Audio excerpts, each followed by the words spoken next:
Mark Cuban just came on CNBC after his AMA on Wall Street Bets, and I want to see what he has to say. Let's watch the video. Do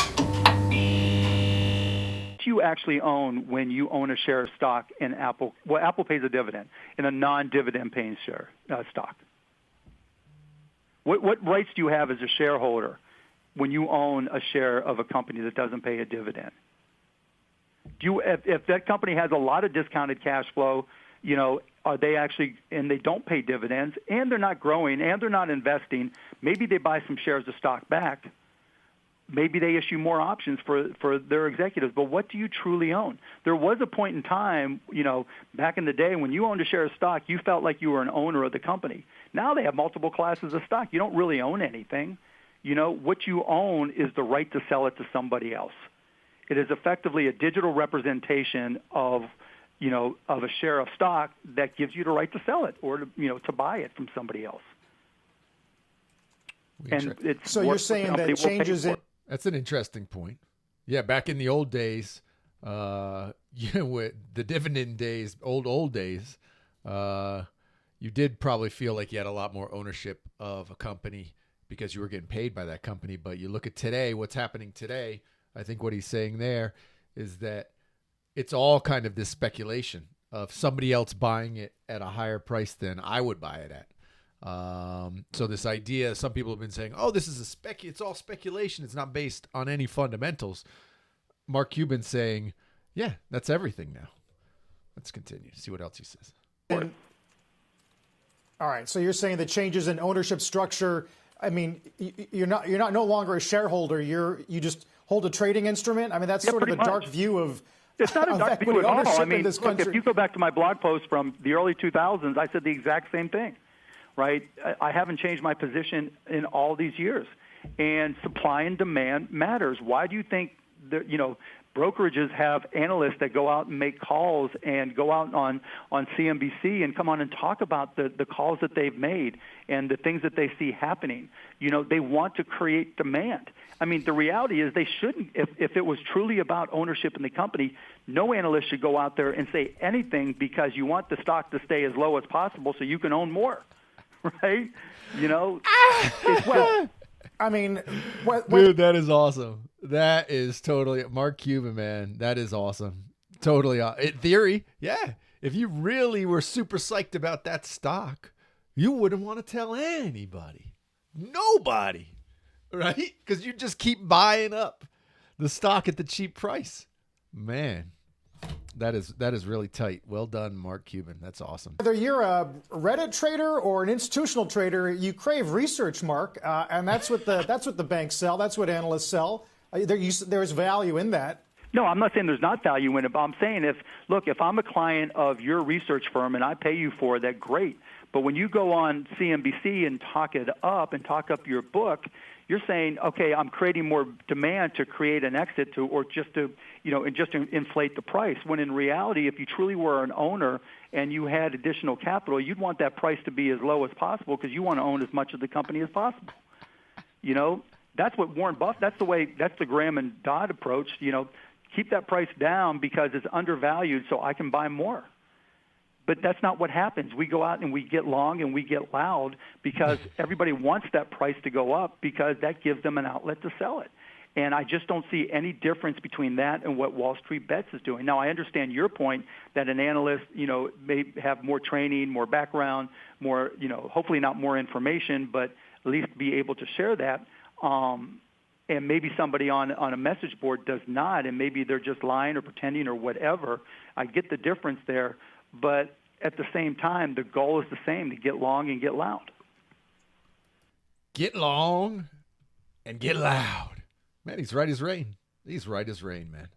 I mean, why would even a CEO of a company come on CNBC? Why do they even come on? It's to help ratchet up the stock, man. Tell them how great everything's going to be. That's exactly where he's right. Completely right.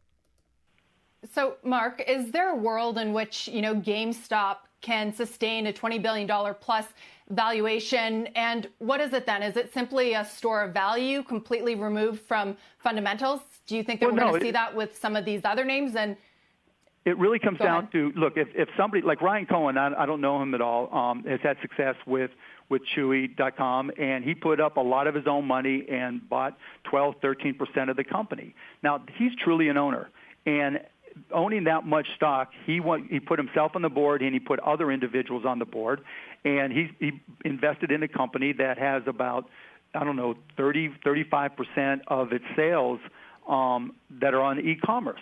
And so they're doing all they can to get away from being a store-driven. But Mark, you're talking fundamentals here. No, I am, right? You're talking fundamentals, I'm telling you but the then difference.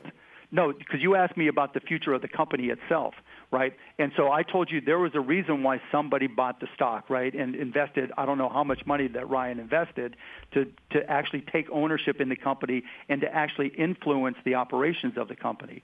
That's one type of buyer and owner. That's great. If you can buy enough for the individual trader, it's just about the narrative, right? What's the narrative? Is Ryan going to do a great job?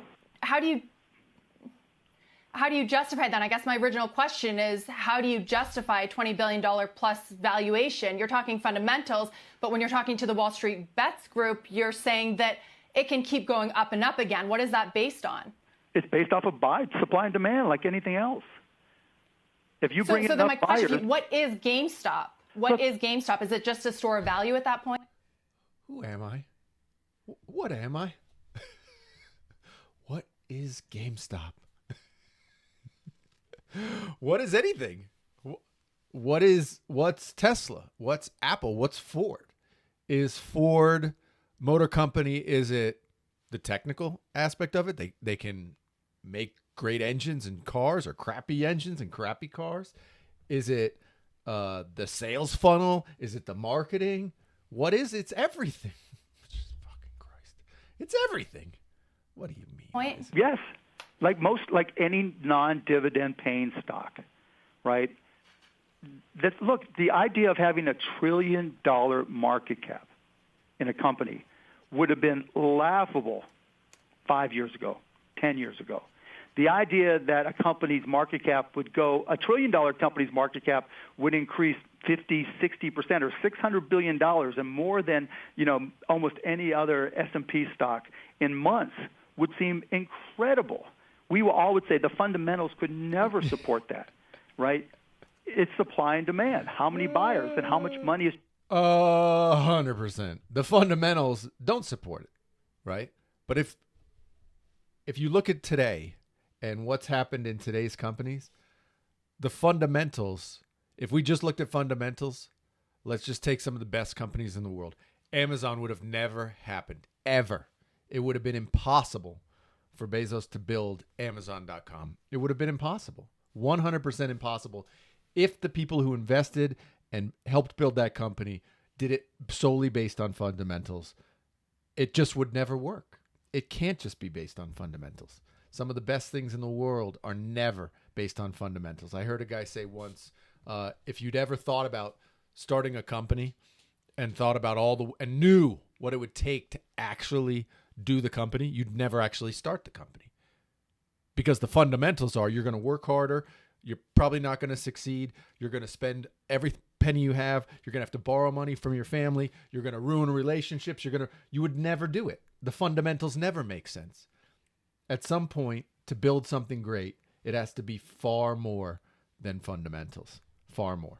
And for somebody who, what about the fundamentals? Well, you don't get it. You actually don't get it. Chasing, and now with low interest rates, there's so much money chasing. And dude, this is nothing new, right? It's just nothing new at all. And there was a time when if a company went from $100 million market cap to $700 million market cap because of all the supply and demand, and who knew where the demand came from, it was just, wow, that's crazy, but it is what it is.